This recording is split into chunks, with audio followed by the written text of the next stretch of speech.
Good morning. After a few days on the ground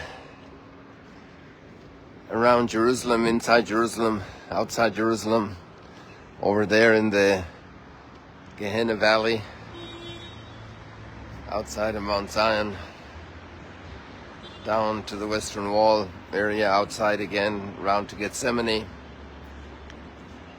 So we're up on the terrace again of Notre Dame, and you can see the sky. It looks like more rain is coming in there right now. So we've had very heavy rainfall in Galilee and here, and even hailstones. It was a sudden arrival of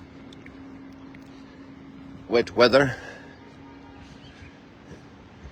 which is a blessing for everything here, really,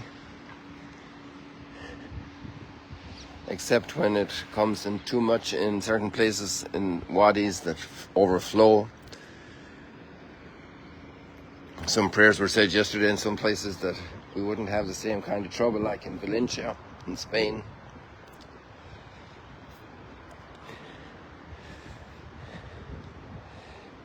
I hope I can get this video right this morning.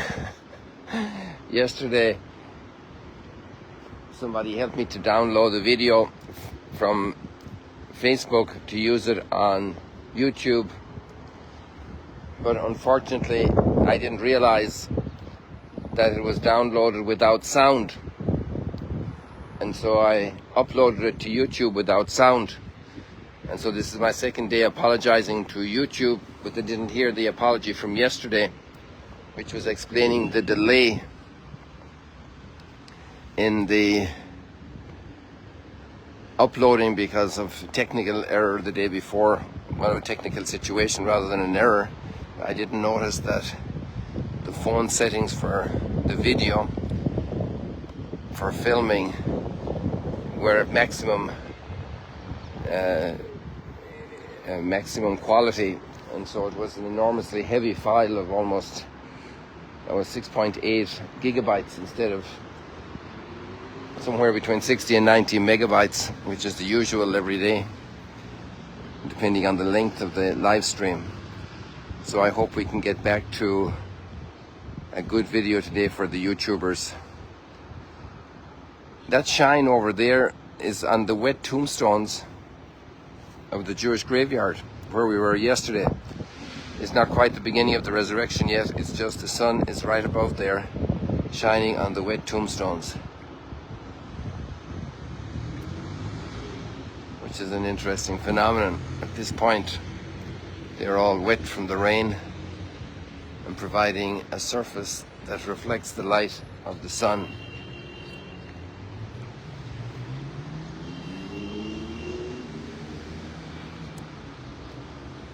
Last night we had a marvelous event. Let me just cut over this way here to show you our auditorium. It was packed. Many people were standing, many people were sitting without chairs. Over 500 people at least. Here you have the auditorium in the center of the screen. And before that we had a mass in our chapel, which was also packed, but not as many people because of the space restrictions. And then we had a concert of hope. And somebody was there, and I hadn't realized this, that this was one of 9 concerts across the country, sponsored also by some folks to kindle hope. And it was done by the Hebrew Catholic community in Jerusalem. They were the drivers of the program. And when we had the mass yesterday evening, it started off with a hymn which was sung in Hebrew and Arabic and English. I'm not sure if another language as well. So we had a lot of languages in the mass yesterday. Even the Lord have Mercy prayer was sung in Greek, like as the ancient custom, Kyrie eleison. The Our Father was sung in Latin because there were a lot of religious people there from many different countries. Many didn't understand one language or the other. So they were all able to sing the Latin Our Father in Gregorian chant. It was absolutely amazing. Spirit of goodness, of desire for everybody to be included. The concert was produced in English, Arabic and Hebrew.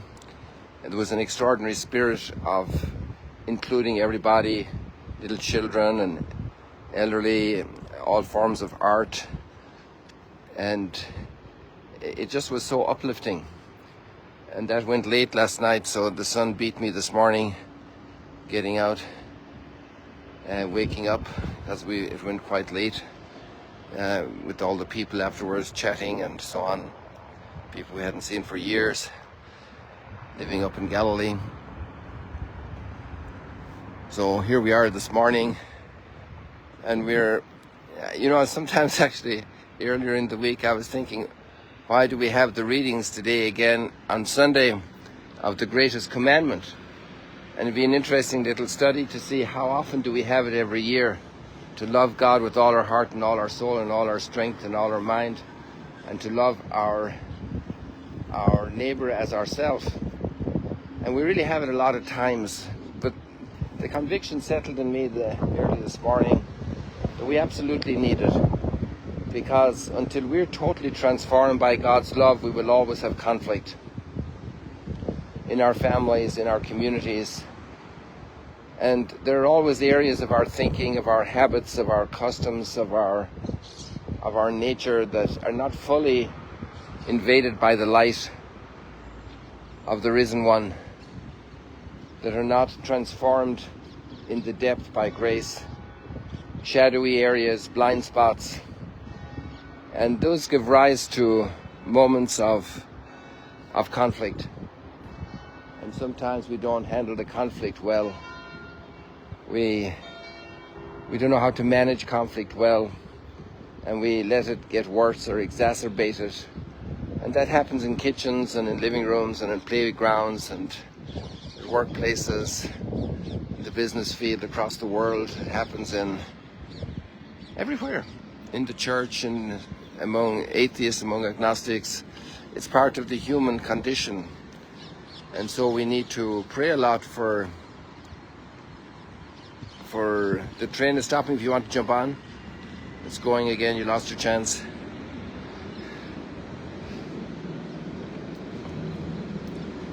So now we have the sun right behind the tower of St. Saviour's Church. So I'm going to leave it short this morning, also because the battery is running down here. I haven't had charged fully, or very little. So just that thought, how we need to be exposed to God's love in our heart. We need to be warmed up by it. We need to be enlightened by it. We need the strength and the encouragement of that powerful, infinite love of God, who is the most lovable of all reality. Just amazing gift of God. Just pure love, who created us for goodness, who redeemed us. And so much has to be processed in us in our lifetimes. A lifetime of learning to love, a lifetime of learning to forgive, a lifetime of learning to serve, a lifetime of learning to emphasize the other and not just always me, my needs, my little focus on things, to make room for encounter of the other, who's very other. Requires a lot of energy. We can get exhausted when we're tried and tested by people who don't see things our way. And that's a great growth process for our hearts. We become enriched when we make space for the others, and especially for the absolutely other, who is God, without beginning or end.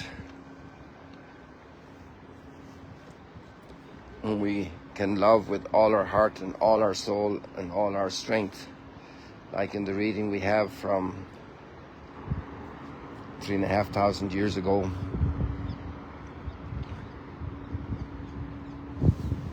And in the gospel, like Jesus emphasizes, one little line that impacted me a lot from these readings was a commentary I heard yesterday from a German priest who said that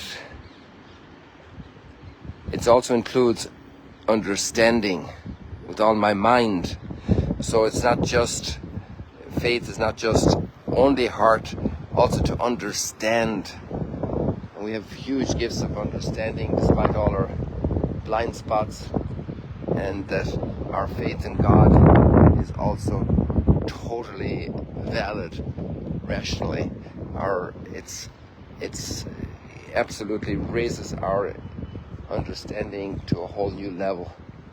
So it's completely part of the process of our relationship with God, our understanding. Sometimes we struggle there, we have blind spots also. It's not easy. It's getting all our act together. People, may you be blessed today, loving God with all your heart and all your soul and all your strength. And see you later, alligators. God bless you.